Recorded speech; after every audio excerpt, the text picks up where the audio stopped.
Hello everyone, welcome back to my channel. This is me Gaurangi और इस video में मैं बताने वाली हूँ कि मैं अपनी रेगुलर स्कूलिंग के साथ अपनी नीट स्टडीज़ को कैसे कैसे मैनेज आउट कर रही हूँ। Because being a regular student, managing my NEET preparation is very very important for me. So इस व्लॉग वीडियो में हम वही जानेंगे।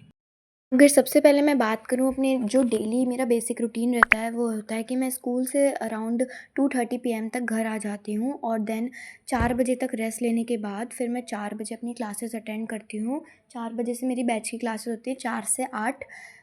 क्लासेस अटेंड करने के बाद थोड़ा सा ब्रेक लेती हूँ 1 आध घंटे का, देन डीपीपी वगैरह सॉल्व करके और क्लास में जो भी कुछ कराया होता है अपने नोट्स वगैरह रिवाइज़ करके और जो भी क्वेश्चंस का लगाने होते हैं मॉड्यूल के, वो होमवर्क करके मतलब मैं सो जाती हूँ। अगर कुछ स्कूल का होमवर्क करना होता है तो मैं वो कर लेती हूँ, उसके बाद सो जाती हूँ।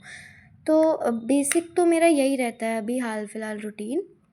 और अगर मैं अभी अपने नोट्स की बात करूँ तो मैं नोट्स कैसे कैसे कर रही हूँ, मतलब नोट्स जो मेरे स्कूल में टीचर्स बनवाते हैं वो मैं स्कूल में ही कंप्लीट कर लेती हूँ। घर पे मैं उन्हें लाती नहीं, मतलब लाइक घर पे मैं उन्हें बनाती वगैरह नहीं हूँ, उसे पढ़ती भी नहीं हूँ। मतलब अभी तो एग्ज़ाम्स हैं नहीं हमारे, मई में एग्ज़ाम्स हैं।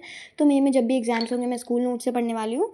क्योंकि स्कूल का एग्ज़ाम है तो जो टीचर पेपर बनाएगा वो स्कूल के पर जो उसने नोट्स लिखवाए हैं उसी के पर्सपेक्टिव से वो पेपर बनाने वाला है। तो मैं स्कूल के नोट्स पढ़ती हूँ स्कूल एग्ज़ाम्स में। और रही बात जो मैं नोट्स वैसे रेगुलर बेसिस पे पढ़ूँगी, याद करूँगी या जो भी रिवाइज़ वगैरह करना होगा उसे पढ़ूँगी वगैरह, तो मैं अपने बैच के नोट्स ही पढ़ने वाली हूँ। यानी जो हमारे टीचर्स ने बैच में बनवाया है, मैंने खुद से बनाया, मैं उन्हीं को पढ़ने वाली हूँ। तो मेनली बेसिकली मैं 2 टाइप के नोट्स बना रही हूँ, एक तो स्कूल में बना रही हूँ, एक बैच की क्लासेस के साथ संग बना रही हूँ। और इन दोनों के अलावा और कोई भी मेरे नोट्स नहीं है और भी मैं किसी भी नोट से नहीं पढ़ रही हूँ। बाकी मैं मॉड्यूल है मेरे पास, उसमें जो थ्योरी दे रखी है वो मैं कभी कभी पढ़ लेती हूँ रिवीजन के लिए। अगर अब हम अगली चीज़ की बात करें तो जो होता है टेस्ट एंड एग्ज़ाम्स, तो टेस्ट हमारे टेस्ट प्लानर आ गया हमारे बैच का, उसमें बता दिया है कि मैं हमारे कब कब टेस्ट होंगे। सारे टेस्ट संडे को शेड्यूल्ड हैं, तो संडे को मेरे टेस्ट होंगे। वीकली टेस्ट भी हैं, मंथली टेस्ट भी हैं और फुल सिलेबस भी हैं, पार्ट टेस्ट भी हैं, सारे टेस्ट हैं। एंड एग्ज़ाम्स भी मेरे स्कूल में चलते रहेंगे। मई में अभी हमारे पीटीज़ हैं, पहले यूटी और पीटी जो भी कहो, है ना। उसके बाद फिर हमारी समर वैकेशंस हैं, फिर देन जुलाई एंड अगस्त में भी पेपर हैं। तो स्कूल में भी चलते रहेंगे एग्ज़ाम्स एंड बैच के भी टेस्ट होते रहेंगे। बट जो मेरी मेन प्रायोरिटी पे रहेगा वो मेरा बैच का टेस्ट रहेगा। बिकॉज़ मेरा जो मेन गोल है वो अभी नीट है, मैं नीट को टारगेट कर रही हूँ। तो ऑब्वियसली मैं अपनी बैच पे पूरा ध्यान दूँगी, कोई भी एक्स्ट्रा रिसोर्सेज़ की तरफ नहीं भागने वाली हूँ मैं। हमारा स्कूल हफ्ते में 6 डेज़ रहता है, लाइक मंडे टू सैटरडे हमारा स्कूल रहता है, जिसमें से मैं सोच रही हूँ कि सैटरडे की मैं छुट्टी ले लिया करूँगी। क्योंकि अब पूरा जो 5 दिन है वो तो मेरा स्कूल के संग रहेगा और फिर क्लासेस भी चलेंगी। मेरा सैटरडे को भी शायद अभी थोड़े दिन तो क्लासेस में ऑफ रहने वाला है, सैटरडे को भी क्लासेस नहीं हुआ करेंगी। तो सैटरडे को फिर मैं थोड़ी बहुत मॉड्यूल वगैरह लगा लिया करूँगी, अब टेस्ट की प्रिपरेशन कर लिया करूँगी। तो यही अभी मेरा प्लान है। चीज़ की बात करूँ जो कि होते हैं रिसोर्सेज, तो रिसोर्सेज मेरे कुछ नहीं हैं अभी, बैच नोट्स हैं, मॉड्यूल हैं और एनसीईआरटी, ये 3 चीज़ें तो हमारी मेन प्रायोरिटी पे होनी ही चाहिए। बाकी दुनिया भर की बुक्स आती है मार्केट में, कोई सी भी ले लो। और नीट पर्सपेक्टिव से सच बताऊँ तो मेरे को अभी हाल फिलहाल ऐसी कोई इंपॉर्टेंट बुक दिख नहीं रही और हमारे टीचर्स ने भी अभी कोई हमें ऐसी बुक सजेस्ट नहीं करी है।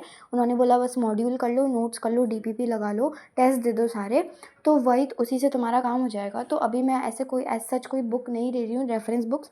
अगर बाद में टीचर सजेस्ट करेंगे then I will buy, like PYQs वगैरह की तो मैं बुक लेने वाली हूँ फॉर श्योर। बट एक्स्ट्रा जो अलग अलग पब्लिकेशंस की बुक आती हैं उनको मैं नहीं लेने वाली हूँ। फिर मैं बात करूँ जो मेन मेरे 3 सब्जेक्ट हैं, फिज़िक्स, बायो एंड केमिस्ट्री, उनके अलावा जो मेरे 2 सब्जेक्ट है फिज़िकल एजुकेशन एंड इंग्लिश। पहले मेरे पास सीएस था but I just changed it into physical education because I just want to focus on NEET only.